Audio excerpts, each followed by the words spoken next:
105 avant notre ère. Au Sénat, un silence. Ce silence-là, celui où tout le monde a peur de respirer. La nouvelle tombe. 2 armées consulaires ont été réduites en poussière. 80 000 citoyens romains sont morts. Les Cimbres et les Teutons sont à 2 semaines de marche de l'Italie. Et il n'y a pas de réserve. 0. Et alors Gaius Marius dit l'impensable. Recruté dans les légions des pauvres, sans terre, sans argent, sans même le droit de servir. On le regarde comme un fou. Mais l'alternative, c'est attendre les barbares sous les murs de Rome. 3 choses. Pourquoi l'ancienne armée de citoyens propriétaires terriens s'est brisée sous le poids des nouvelles guerres? Ce que Marius a changé dans le recrutement, l'organisation et l'entraînement, de la structure de la cohorte jusqu'à la psychologie du soldat. Et comment la victoire sur les barbares a transformé la Légion en force politique, qui, très bientôt, commencera à dicter ses conditions à Rome elle-même. On va voir comment le salut est devenu une malédiction. Matin au champ de Mars. La poussière accroche la gorge, le soleil brûle les yeux, et tout autour, des types qui, hier encore, se disputaient avec le voisin à propos d'une limite de champ. Maintenant, ils font la queue devant les censeurs et ne citent pas des exploits, mais des biens. Combien de terres? Quelle maison? Combien de bétail? Qui dans la famille? Rome écoute ça plus attentivement que des serments de fidélité. Parce que, dans la Rome d'autrefois, celui qui doit faire la guerre, c'est celui qui a quelque chose à perdre. Dans ce système, le pauvre est en trop.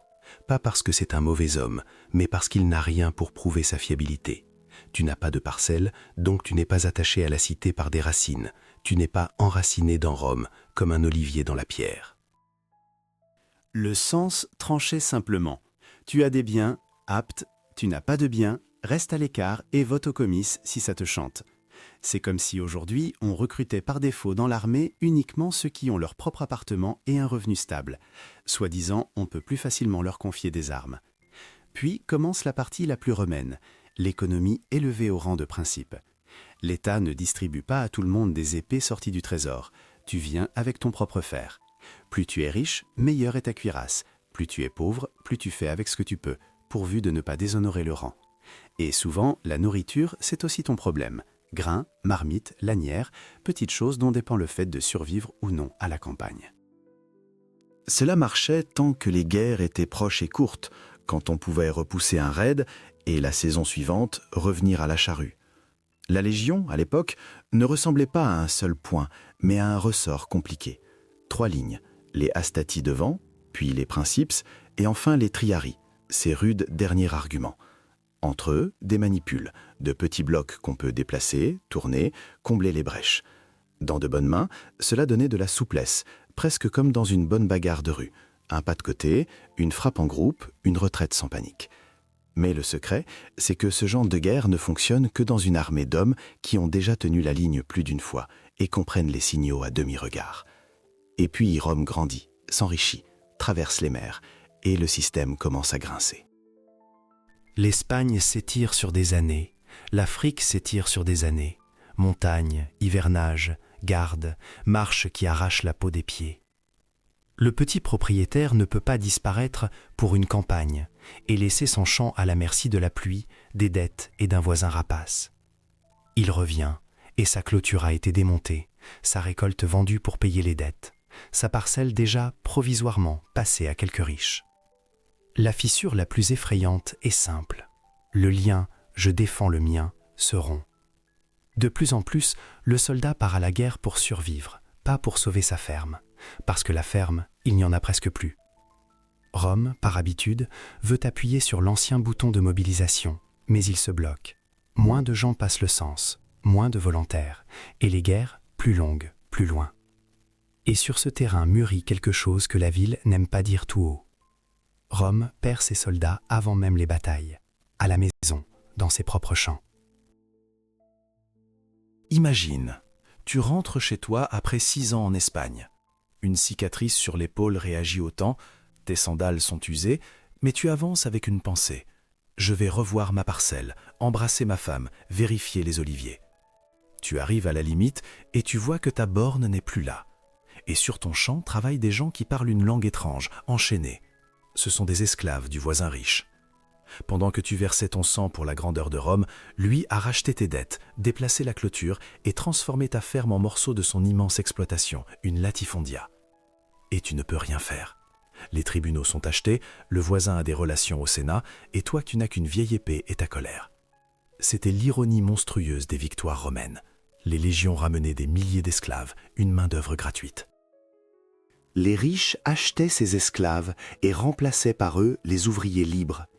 Le petit fermier ne pouvait tout simplement pas rivaliser avec une usine à blé où le travail coûte 0 denier. Au final, chaque victoire de Rome à la guerre tuait le soldat romain à l'arrière. L'économie dévorait ses propres défenseurs. Les paysans ruinés faisaient la seule chose qu'il leur restait, ils allaient à Rome. La ville fut envahie par des milliers de gens qui n'avaient rien, à part la citoyenneté et des enfants. On les a appelés ainsi, les prolétaires, du mot prole, la descendance. Ils n'ont pas de terre, pas de travail, pas d'argent pour une armure.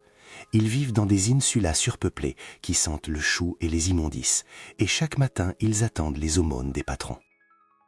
C'était un mélange explosif, une foule immense d'hommes en colère et affamés qui savent se battre, mais à qui l'État dit « vous ne nous servez à rien ».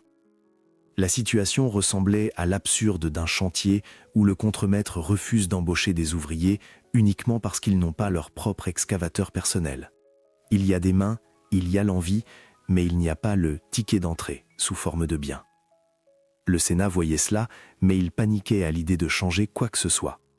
Les vieux patriciens raisonnaient de manière cynique, mais logique. Tant que l'armée est composée de propriétaires, elle défend la propriété. Mais si on donne des armes à un prolétaire pauvre, pourquoi se battra-t-il? Pour Rome ou pour le général qui lui promettra de prendre la terre du riche voisin et de la partager? L'élite comprenait. Faire entrer les pauvres dans les légions, c'est créer de ses propres mains une bande qui, un jour, viendra piller leur villa. Alors ils ont tiré jusqu'au bout. Les censeurs abaissaient le seuil de fortune, fermaient les yeux sur les dettes, pressaient les dernières forces de la classe moyenne. Mais on ne trompe pas les mathématiques. Chaque année, il y avait plus de guerres et moins d'hommes qui passaient le cens. Les listes de mobilisation se vidaient. Rome devint un colosse au pied d'argile, un empire immense, des ambitions mondiales et personne pour défendre tout ça. Le système s'est heurté à une impasse et s'est figé. Il ne manquait plus qu'un coup puissant de l'extérieur pour faire céder la digue. Et ce coup arriva, des glaces du Nord. Les Romains avaient l'habitude de combattre des armées. Une armée, c'est clair, des soldats, des commandants, des bagages, des manœuvres. Mais ce qui a commencé à glisser depuis le nord à la fin du IIe siècle avant notre ère n'était pas une armée, c'était une avalanche. Les Cimbres et les Teutons ne partaient pas simplement en campagne, ils migraient, comme si tout un peuple levait l'ancre et partait chercher un nouveau foyer en écrasant tout sur son passage. Avec les guerriers marchaient des femmes, des vieillards, des enfants. Des milliers de chariots grincèrent avec des biens, le bétail mugissait, les chiens aboyaient. Des centaines de milliers de personnes. Cela les rendait incroyablement dangereux. Une armée ordinaire, on peut l'abattre et elle se disperse. Mais un peuple, lui, n'a nulle part où fuir. Derrière les guerriers, il y a leur famille, leurs biens, leur avenir. Ils se battaient avec le désespoir d'une bête acculée, à qui il faut une terre ou la mort. Pourquoi se sont-ils mis en route? Certains disent que des inondations au Jutland les ont chassés, d'autres, la faim. Mais pour Rome, la raison importait peu. Ce qui importait, c'était l'échelle. Cette masse d'hommes était comme une nuée de sauterelles. Là où ils passaient, il ne restait plus de nourriture. Ils cherchaient des terres chaudes, des champs fertiles, et l'Italie leur paraissait comme une table dressée. Au début, Rome n'a pas compris à quoi elle avait affaire. Encore des sauvages, pensait-on au Sénat. On va envoyer un consul, il va les ranger et les vendre en esclavage. C'était l'aveuglement classique d'un empire. La tactique romaine, c'est une partie d'échecs. Formation, manœuvre, discipline. Et là, c'est une tempête, dit Sabat. Les Nordiques étaient énormes, blonds, se battaient avec une fureur sauvage, sans craindre la mort. Leur première charge a simplement balayé les barrages romains. À Rome, ce fut un choc. Comment ça? Nos légions, qui ont soumis Carthage et la Grèce, fuient devant des vagabonds en peau. Mais les défaites s'enchaînèrent. En 113, près de Noreia, une armée consulaire fut presque détruite. Puis une autre, puis une autre. Les Cimbres battaient les Romains en Gaule, les battaient dans les Alpes. L'assurance s'est transformée en peur poisseuse. Ce n'était pas seulement une crise militaire, c'était une crise de foi en sa propre exception. Dans la ville, on commença à parler de présage, de la colère des dieux. Des rumeurs rampèrent dans les rues. Les barbares mangent des hommes, ils sont invulnérables, ils sont des millions. La panique est une chose terrible. Elle détruit un État plus vite que les épées ennemies. Les Romains cherchèrent des coupables et, comme toujours, les trouvèrent dans des commandants incapables. Mais même cela n'arrêtait pas la vague. La menace du Nord planait sur l'Italie comme un nuage noir. On avait l'impression qu'un peu plus et les chariots barbares tonneraient sur les dalles du Forum. Rome avait besoin d'un thaumaturge, ou au moins de quelqu'un qui n'a pas peur de regarder la mort en face. Mais d'abord, Rome devait vivre le jour le plus sombre de son histoire depuis Hannibal. En 105 avant notre ère, la situation était à son comble. Les Cimbres et les Teutons arrivèrent près d'Arausio, dans le sud de l'actuelle France. Rome, comprenant que ce n'était plus une plaisanterie, y envoya des forces sans précédent. 2 armées entières, environ 80 000 hommes, sans compter les gens du train. On aurait dit qu'un tel point devait écraser n'importe quelle foule. Mais Rome perdit cette bataille avant même d'avoir dégainé. Le problème, c'était 2 hommes. Les armées étaient commandées par le proconsul Quintus Servilius Capion et le consul Cnaeus Mallius Maximus. Capion venait d'une vieille noblesse fière, patricien jusqu'à la moelle. Maximus, un homo novus, un homme nouveau, un parvenu sans ancêtres illustres. Capion méprisait Maximus au point de refuser même de réunir les camps. Lui, l'aristocrate, n'allait pas obéir à un plébéien, même si cela mettait en danger toute la campagne. 2 armées romaines se tenaient côte à côte comme 2 voisins ennemis pendant que les vrais ennemis préparaient l'attaque. C'était un cadeau du destin pour les barbares. Le 6 octobre, l'enfer commença. Le premier sous le choc fut le légat Aurelius Scaurus. Son détachement fut balayé et le légat lui-même fut traîné devant les chefs cimbres. Même prisonnier, il osait, conseillant aux barbares de ne pas marcher sur l'Italie. On le brûla vif. Ensuite, Caépion, décidant de voler la gloire de la victoire à son collègue, lança ses légions dans une attaque non préparée. Sans reconnaissance, sans soutien. Les Cimbres encaissèrent le choc et contre-attaquèrent avec une fureur telle que l'armée de Caépion fut détruite presque instantanément. Ils ne se contentèrent pas de tuer les soldats, ils prirent le camp. Et derrière Caépion se trouvait l'armée de Maximus. Les barbares, chauffés par le sang, se jetèrent sur la 2e armée romaine. Les soldats de Maximus n'avaient aucune chance. Coincés contre le Rhône, ils se retrouvèrent piégés. Nager en armure est impossible. Fuir, nulle part. Le massacre commença. Les historiens antiques donnent des chiffres terribles. 80 000 légionnaires tués et 40 000 civils du train. Ce n'était pas seulement des pertes, c'était une boucherie. Les Cimbres ne prenaient pas de prisonniers pour rançon. Ils sacrifièrent tout le monde à leur dieu. Les armes étaient brisées et jetées dans le fleuve, les chevaux noyés, les hommes pendus aux arbres. La nouvelle d'Arausio frappa Rome comme une masse. On ne pouvait comparer qu'avec Cannes d'un siècle plus tôt. Le deuil était dans chaque maison. Mais plus terrible que la douleur, il y avait la terreur. La route vers Rome était ouverte. Plus de légions. Les chefs s'étaient révélés des idiots sans talent, ayant perdu la fleur de la nation à cause d'ambitions personnelles. Le système, bâti sur les privilèges de la noblesse, s'était complètement compromis. Le peuple ne demandait pas seulement la punition des coupables. Caépion, d'ailleurs, fut privé de citoyenneté et exilé, ce qui était inauditoire. Le peuple exigeait un sauveur, un homme qui crachera sur les traditions, mais sauvera leur vie.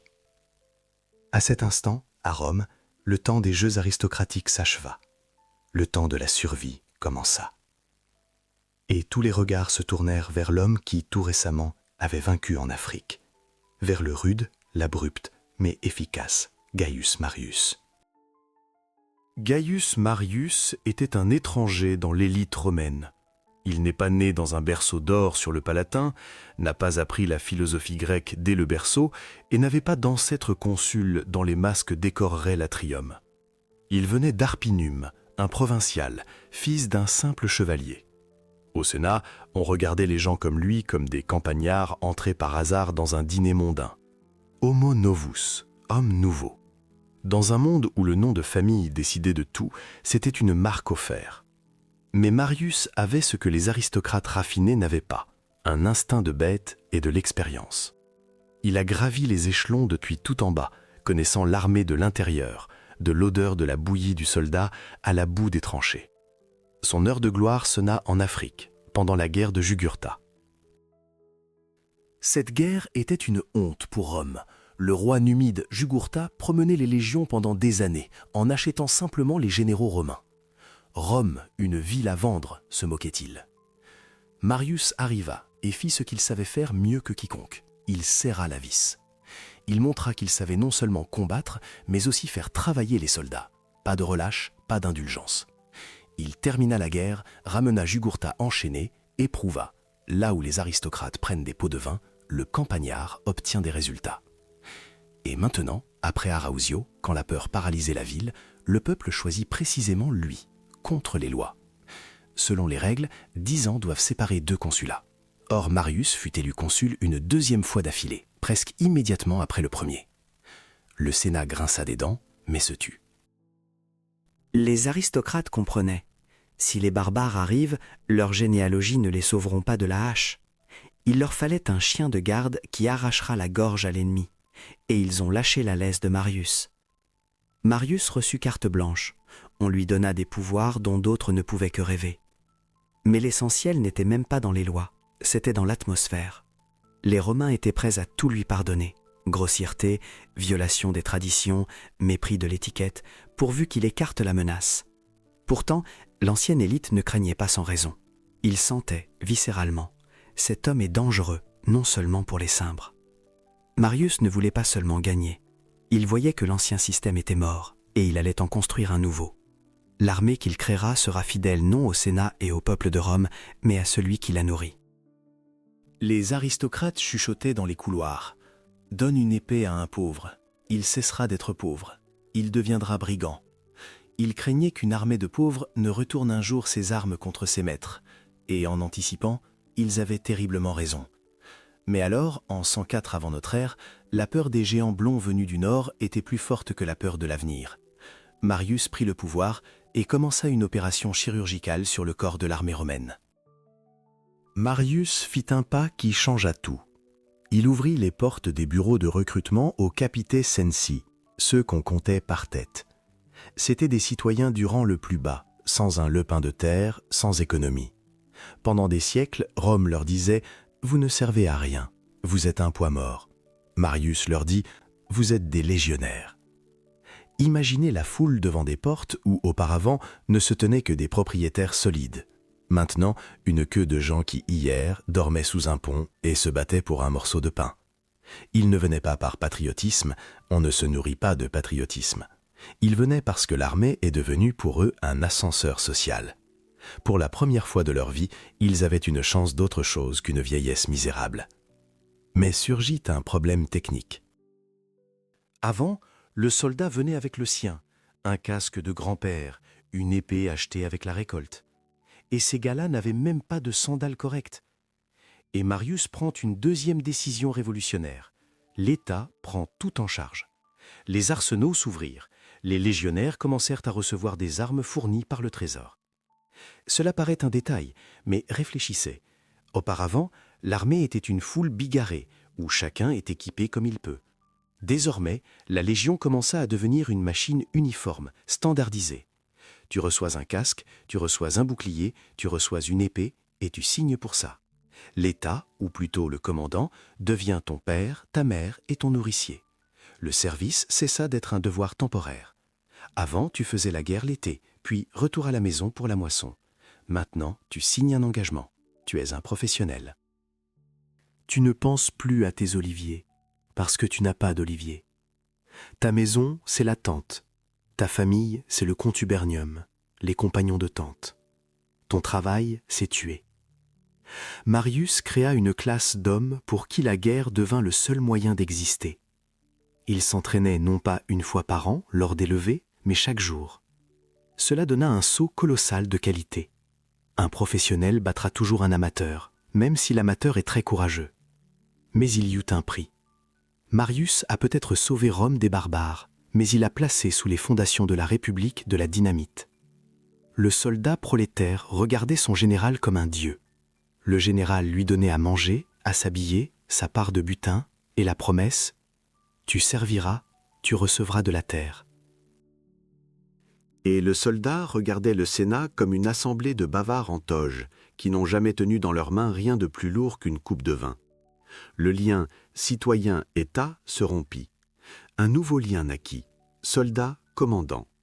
Et ce lien se révéla plus solide que n'importe quel serment. Maintenant que l'on avait recruté ces va-nu-pieds, il fallait les organiser. L'ancien système des manipules, cet échiquier à 3 lignes, était trop complexe. Il exigeait des soldats une compréhension de la manœuvre, de l'expérience et une responsabilité personnelle. Les recrues de Marius n'en étaient pas capables, et il n'y avait pas le temps de les former pendant des années.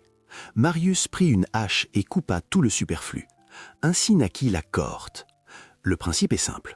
Avant, une légion se composait de 30 petits manipules. Chacun devait connaître sa place, savoir se déplacer, laisser passer les siens, fermer les flancs. C'est une danse compliquée. Marius réunit 3 manipules en un seul grand point, une cohorte. Désormais, la légion ne comptait plus que 10 de ces points. Une cohorte, c'est environ 480 hommes, même si l'effectif variait. Ce n'est plus un petit groupe, mais une unité tactique puissante. Elle est plus facile à commander, un chef n'a pas à hurler des ordres à 30 centurions différents, il suffit d'en commander 10. Dans le fracas, la poussière et les cris, la simplicité, c'est la survie. Mais ce n'est pas seulement une question de taille. Marius supprima la division en astatis, principes et triarii selon l'armement. Plus de jeunes avec des lances et de vétérans avec des lances. Tous devinrent identiques. Tous infanterie lourde avec l'épée et le pilum. C'était une unification géniale. N'importe quel détachement pouvait remplacer n'importe quel autre. Le commandant avait entre les mains un jeu de construction où toutes les pièces sont standardisées. La première cohorte a subi des pertes, on met la deuxième à sa place et la tactique ne change pas. Il faut fermer un flanc. On prend n'importe quelle cohorte et on l'envoie. Plus besoin de se dire « Oh non, eux ont des lances courtes, ils ne tiendront pas là ». Ils tiendront tous. Pour les soldats aussi, cela avait un effet psychologique. Tu ne te sens plus comme de la chair à canon de la première ligne, ni comme une élite de la dernière. Tu fais partie d'un mécanisme unique. Tu es dans le rang. À droite, le même bouclier, à gauche, le même bouclier. Cela donne un sentiment de bloc. Beaucoup d'historiens discutent est-ce que Marius l'a inventé lui-même ou est-ce que le processus avançait tout seul. Très probablement, Marius a simplement fixé ce que la vie imposait. Mais c'est sous lui que la tactique des cohortes est devenue la norme. L'armée romaine devint plus lourde, plus brutale, mais bien plus stable. Un manipule pouvait se disloquer sous un choc violent. Une cohorte, on ne pouvait que la détruire entièrement. Et pour la guerre contre une avalanche de barbares, c'était exactement ce qu'il fallait.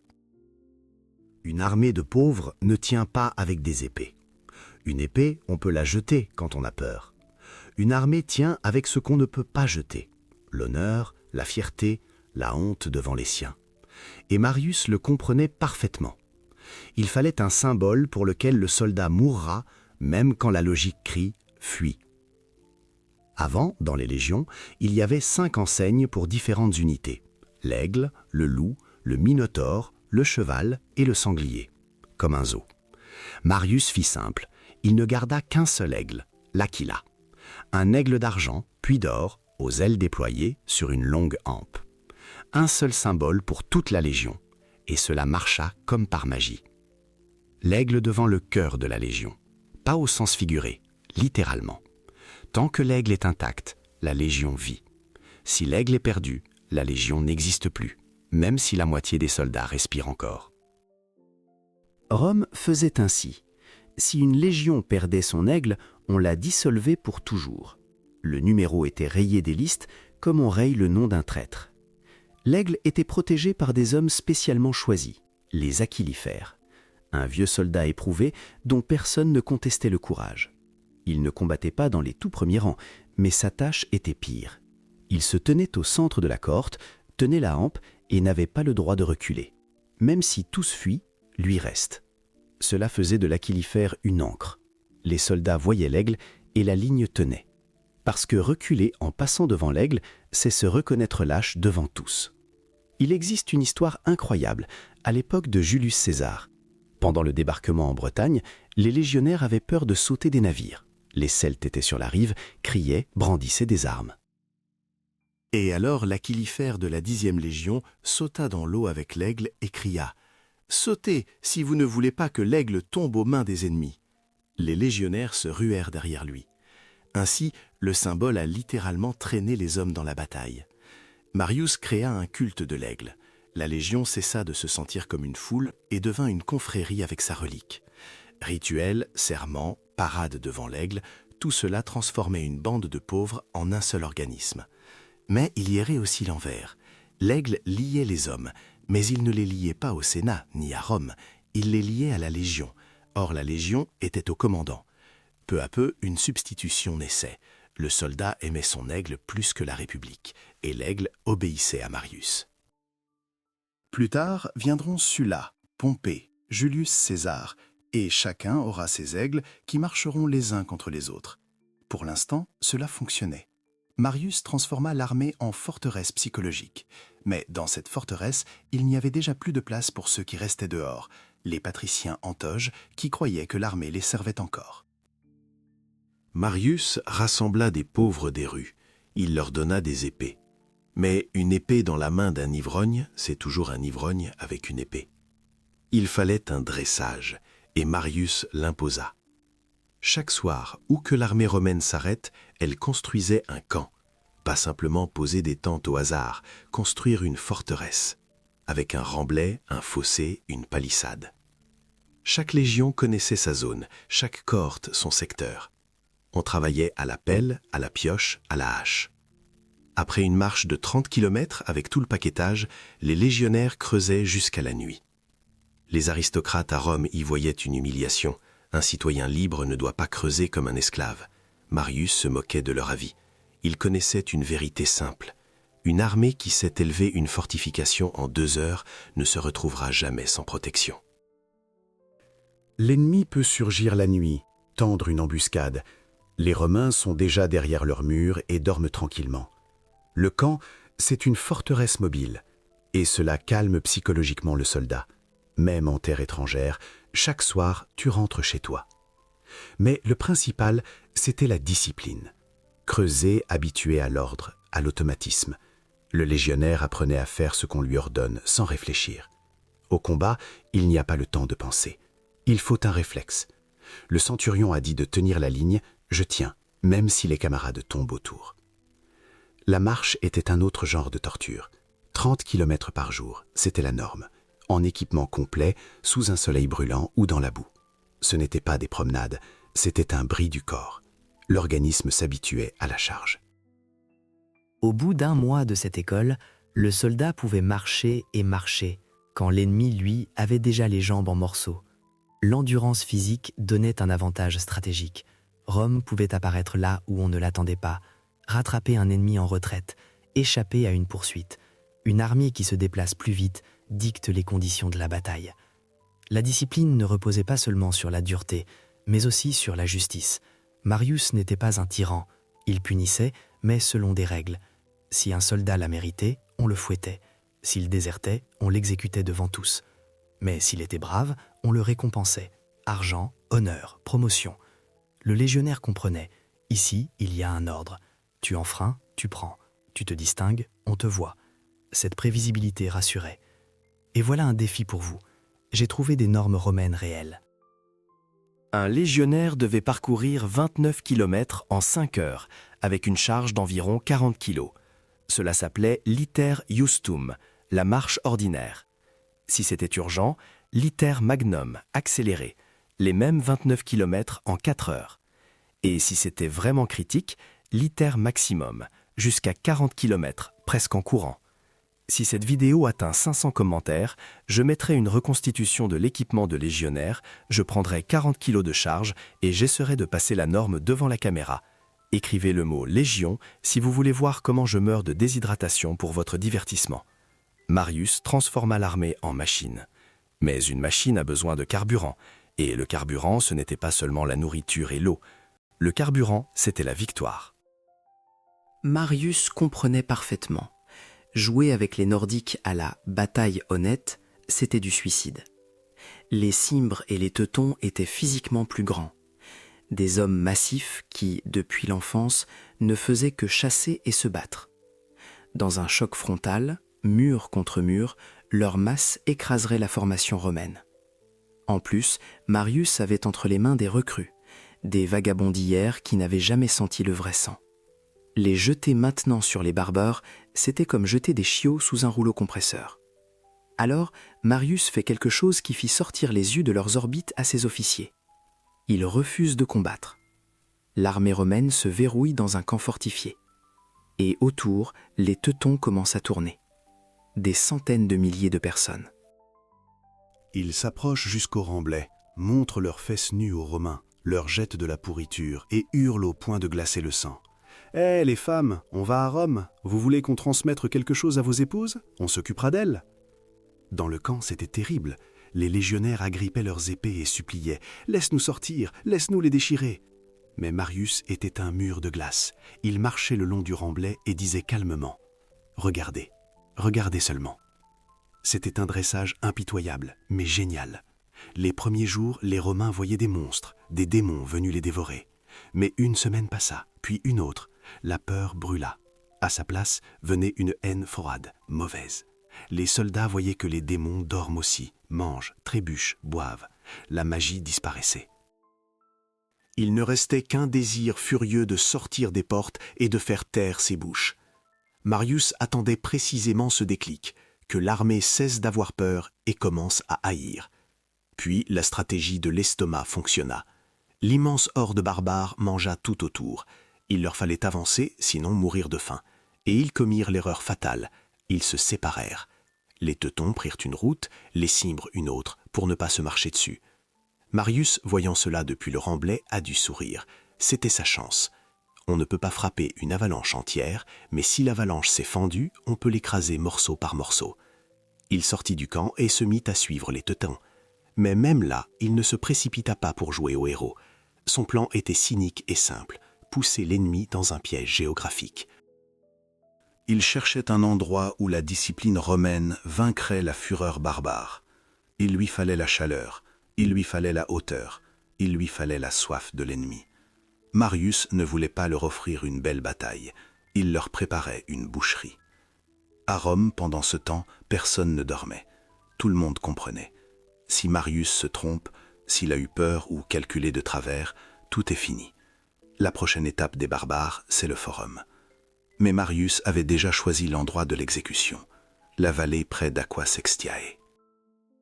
Marius rattrapa les Teutons près d'Aqua Sextiae, et tout de suite il fit un coup qui parut complètement insensé. Il occupa une colline haute sans eau. En bas, près de la rivière, les barbares grouillaient.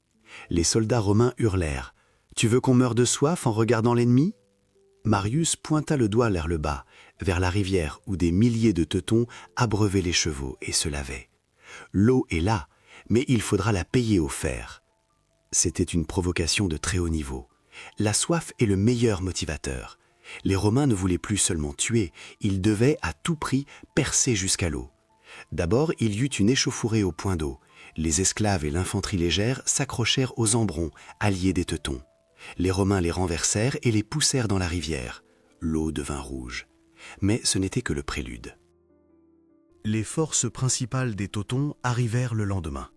Et là, le piège de position se referma. Les Teutons, voyant les Romains sur la colline, entrèrent en rage. La tactique ne les intéressait pas. Ils montèrent en hurlant sur la pente. Une masse immense, sûre de balayer ces petits hommes. Mais courir en montée en armement complet, c'est l'enfer. Quand les barbares, essoufflés, arrivèrent au contact de la ligne romaine, ils étaient déjà épuisés, et ils furent accueillis par un mur de boucliers et une pluie de pilas. Les lourds javelots transperçaient les boucliers, brisaient l'élan. Puis le mur de boucliers avança vers le bas. Frapper de haut en bas, c'est de la physique. Les Romains poussaient les barbares fatigués, les renversaient, les taillaient. La ligne teutonne se disloqua. Mais ils étaient encore trop nombreux. La bataille devint un hachoir. Et à ce moment-là, Le piège se ferma. Marius avait, à l'avance, caché un petit détachement de 3000 légionnaires de Claudius Marcellus dans une forêt, derrière l'ennemi. Quand la bataille fut à son comble et que l'attention des Teutons était fixée sur la colline, ce détachement frappa leur arrière. L'effet fut comme un coup de massue sur la nuque. Les barbares, pris entre le mur de boucliers devant et l'attaque derrière, paniquèrent. La formation s'effondra. Ce ne fut plus une bataille, mais une extermination. Les Romains, se souvenant d'Arausio, ne prenaient pas de prisonniers. La vallée fut couverte de cadavres à tel point que, selon la légende, les habitants de Marseille construisaient ensuite des clôtures en eau de barbares, et la terre, enrichie par la décomposition, donna une récolte de raisins incroyable. Le roi des Teutons, Teutobod, fut capturé. Le peuple fut détruit presque entièrement. Les Teutons, comme tribu, cessèrent d'exister. Pour Rome, ce fut l'extase. Marius passa instantanément de « l'homme qui se croit trop important » à un demi-dieu. Les soldats étaient prêts à embrasser le sol qu'ils foulaient. Il leur avait donné la victoire, il leur avait donné le butin. Il avait prouvé que ces mules pouvaient écraser n'importe qui. Mais il était trop tôt pour se détendre. À l'est, par-dessus les Alpes, la deuxième vague arrivait déjà, les Cimbres. Et eux ne savaient pas encore que leur frère était mort. Vous pensez qu'après Aquae Sextiae, Rome a soufflé? Pas du tout. Pendant que Marius massacrait les Teutons, la deuxième vague, les Cimbres, franchit les Alpes. Et ils le firent d'une manière qui fit tomber les mâchoires des Romains. Les auteurs antiques écrivent que les barbares glissaient sur les glaciers sur leurs boucliers, comme sur des luges, en riant et en méprisant le froid. Face à eux se trouvait le deuxième consul, Catulus, un aristocrate, vieille école, et il prit peur. En voyant cette avalanche, Catulus se contenta de reculer, abandonnant aux barbares toute la vallée du Pô. La partie la plus riche de l'Italie, la Gaule transpadane, fut livrée au pillage. Rome fut de nouveau prise de panique. Les Teutons sont morts, mais les Cimbres sont là, et ils se promènent déjà sur la terre italienne. Marius accourut d'urgence depuis la Gaule. On lui proposa un triomphe pour la victoire sur les Teutons. N'importe qui d'autre, à sa place, aurait mis la couronne de laurier et serait allé boire du vin. Marius refusa. « Le triomphe viendra quand j'aurai détruit cela aussi, dit-il. » Il réunit son armée avec les troupes usées de Catulus. Il avait maintenant environ 50 000 hommes. Les Cimbres, selon les estimations, bien plus. Et là, il y eut une scène digne de Tarantino. Dans le camp de Marius arrivèrent des envoyés Cimbres. Ils ne savaient pas encore pour Aquae Sextiae. Les barbares exigèrent avec arrogance de la terre. « Donnez-nous à nous et à nos frères Teutons des terres et nous ne vous toucherons pas. » Marius sourit. « Vos frères ? Ne vous inquiétez pas, vos frères ont déjà reçu leur terre. Nous la leur avons donnée pour toujours et ils ne la quitteront jamais. » Les envoyés ne comprirent pas tout de suite, et alors Marius ordonna d'amener des prisonniers, les chefs teutons enchaînés. Quand les Cimbres virent leur roi en fer, ils comprirent. Il n'y aura pas de pitié, les paroles étaient finies. Alors le chef Cimbre Boiorix lança un défi à Marius comme dans un roman de chevalerie. « Nomme le jour et le lieu où nous nous battrons. » Les Romains ne jouaient pas d'habitude à ce genre de jeu, ils frappaient quand ils le voulaient. Mais Marius avait confiance. « Très bien, dit-il, après-demain, la plaine près de Verceil. » C'était un risque qui frôlait la folie. Verceil, c'est une vaste plaine plate, l'endroit idéal pour la cavalerie barbare et leur masse immense d'infanterie. Aucun endroit où se cacher, aucune gorge pour coincer l'ennemi. On aurait dit que Marius offrait la victoire aux Cimbres, mais on sous-estima le renard d'Arpinum. Marius ne choisit pas seulement un champ, il choisit un moment. Il savait que ce jour-là, le soleil frapperait droit dans les yeux des barbares et que le vent soulèverait des nuages de poussière sur la terre sèche pour les pousser au visage des Cimbres. Il faisait encore la guerre non seulement avec l'épée, mais avec la géographie. La nuit avant la bataille était sinistre. Les deux camps comprenaient « demain, tout se joue ». Si Marius perd sur cette plaine, il n'y a nulle part où reculer. Rome est derrière. S'il gagne, la guerre qui dure depuis 10 ans prendra fin. Les légionnaires affûtaient leurs épées et priaient. Les vétérans vérifiaient les lanières des armures. Les recrues tremblaient. Et Marius dormait. Il savait que sa machine était prête. Demain, elle tournerait à pleine puissance. Matin du 30 juillet, la plaine près de Verceil. Les Romains sont placés de sorte que le soleil leur frappe dans le dos et aux Cimbres en plein visage. Le vent soulève des nuages de poussière et les pousse vers les barbares. Marius a installé un piège. Les Cimbres entrent sur le champ et les Romains retiennent leur souffle. La cavalerie, 15 000 cavaliers, avance en armures étincelantes, avec des casques ornés de cornes et de têtes d'animaux. Derrière eux, l'infanterie. Une phalange immense, silencieuse. Ils sont épaule contre épaule, attachés par des courroies pour que personne ne puisse s'enfuir. Un mur vivant de chair et d'acier. Et ce mur se met en mouvement. Le fracas était comme si le monde s'effondrait. Les Cimbres attaquèrent, mais ils avançaient contre le soleil, contre le vent, presque aveugles. Les Romains attendaient. Quand les barbares arrivèrent à portée de lancer, des milliers de pilas s'élevèrent dans l'air. Les javelots s'affoncèrent dans les boucliers, brisant la formation et semant le chaos avant même le corps à corps. Puis vint le choc. Les cordes de Marius s'enfoncèrent dans la masse aveugle et désorientée. L'enfer commença. Dans la poussière, la chaleur, les cris, on ne voyait rien. C'était l'épreuve parfaite pour la nouvelle armée. L'ancienne armée de miliciens aurait tremblé et fui depuis longtemps. Mais les professionnels de Marius faisaient simplement leur travail. Ils ne jouaient pas aux héros. Ils tuaient. Le gladius, cette épée courte, était fait pour ce genre de boucherie. Un pas en avant, une estocade au ventre derrière le bouclier. Un pas en avant, une estocade. Méthodiquement, sans émotion. Les Cimbres se battaient avec la fureur des condamnés. Mais leur formation se disloqua. Ils étaient éblouis, ne voyaient pas leurs voisins, n'entendaient pas les ordres, et les cohortes romaines travaillaient comme des pistons, comprimant et broyant l'ennemi. Et voilà, les Cimbres prirent la fuite. Mais pour eux, ce n'était que le début de la fin. Ils couraient vers leur camp, vers les chariots, où les femmes les attendaient. Et là, ils trouvèrent un second front. Les sources romaines décrivent avec horreur ce qui se passa ensuite. Les femmes Cimbres, voyant les hommes fuir, commencèrent à les tuer elles-mêmes, à coups de hache, d'épée. Elles tuaient les pères, les maris, les frères, pour lâcheté.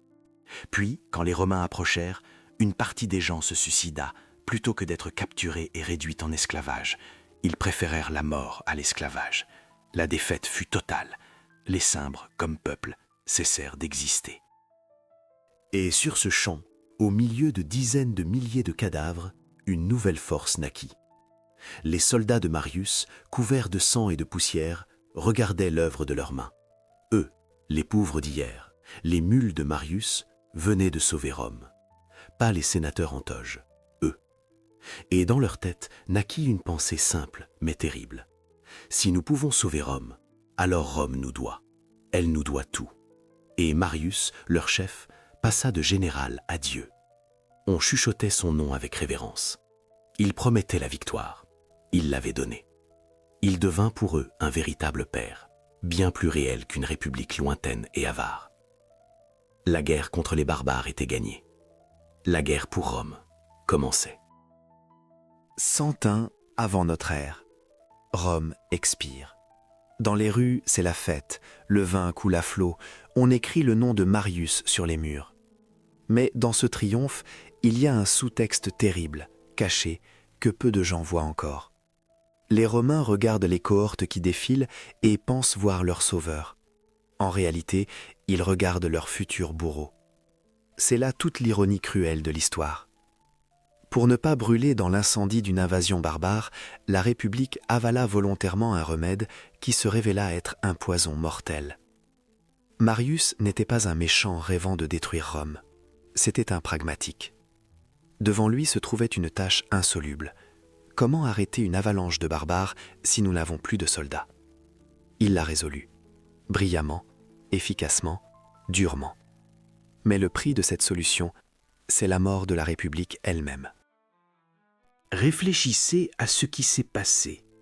Avant, la politique à Rome était l'affaire des mots. Les sénateurs faisaient des discours, le peuple votait, les intrigues se tissaient dans les couloirs. Maintenant, la politique est devenue l'affaire des épées. Parce que derrière tout politicien ambitieux se tiennent désormais 10 ou 20 000 tueurs professionnels qui ont traversé l'enfer, liés par la solidarité du camp et ne croient qu'en lui. À Rome, un nouveau joueur est apparu qu'on ne peut pas battre dans un débat, le soldat professionnel. Il n'a pas de maison, sauf le camp, pas de famille, sauf le contubernium. Les traditions sacrées des ancêtres et les lois des 12 tables, il s'en moque. Une seule chose compte, qui lui garantira une vieillesse. Et si le Sénat dit « Il n'y a pas d'argent, tenez bon », et que le général Aimé dit « Viens avec moi, et nous prendrons ce qui est à nous par la force », le soldat ira, et il prendra. On a l'habitude d'appeler cela la réforme de Marius, comme s'il s'était assis à une table, avait écrit un plan d'affaires et l'avait imposé par décret. Non, c'était une tempête. La vie elle-même força Rome à changer. Mais Marius devint le visage de ce basculement. Sans le vouloir, il écrivit l'instruction de tous les futurs dictateurs. Le pouvoir n'est plus sur le forum, le pouvoir est dans la tente du soldat. Celui qui nourrit la légion possède Rome. Sulla, Pompée, Julius César, tous sont des enfants spirituels de Marius. Il regardait ces vétérans et voyait non des défenseurs des frontières, mais un instrument idéal pour conquérir le pouvoir absolu. Marius ouvrit la boîte de Pandore. Il montra qu'une légion peut devenir une propriété personnelle. Et cette leçon donne des frissons, même 2000 ans plus tard. C'est une histoire classique de pacte avec le diable. Quand une société est acculée, quand la question est celle de la survie physique, elle est prête à céder toutes ses libertés et toutes ses traditions à l'unique homme fort qui promet la sécurité. Les Romains ont cédé le contrôle de la violence à l'efficace Marius. Ils ont sauvé leur vie, leur maison, leurs enfants, mais ils ont perdu leur pays. Cette vieille république libre n'existait déjà plus. Marius a gagné.